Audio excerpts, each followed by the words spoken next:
আর আমি আজকে নিয়ে এসেছি আপনাদের জন্য একটি 3 BHK হাউস প্ল্যান। তো চলুন দেখে নিন। প্ল্যানটা এন্ট্রান্সটা আমি বাড়ির এই দিকে রেখেছি, এখান থেকে ঢুকে এইদিকে সিঁড়ি চলে যাচ্ছে। তারপরে এখান থেকে যাওয়ার পরে এদিকে হচ্ছে একটি বেডরুম, যার যার সাইজ হচ্ছে 10x12 স্কোয়ার ফিট। তার সঙ্গে একটি বারান্দা রাখা হয়েছে।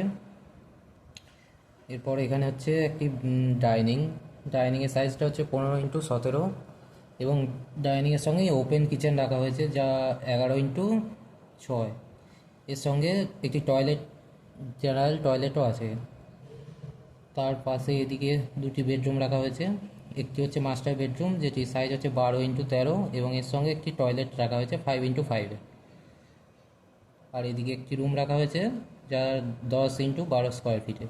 এই দুটি রুমের মাঝে হচ্ছে একটি পূজা রুম করা হয়েছে। এটি টোটাল হচ্ছে এদিকে 34 স্কোয়ার ফিট এবং 34 ফিট, এবং এইদিকে হচ্ছে 32 ফিট। টোটাল হচ্ছে 1088 স্কোয়ার ফিট। এটি একটি ফুল 3 BHK হাউস প্ল্যান। তো যদি ভালো লাগে তো আমার পেজটিকে ফলো করবেন, এবং যদি কাউরি প্রয়োজন হয় প্ল্যানের তো আমার সঙ্গে যোগাযোগ করতে পারেন। নমস্কার।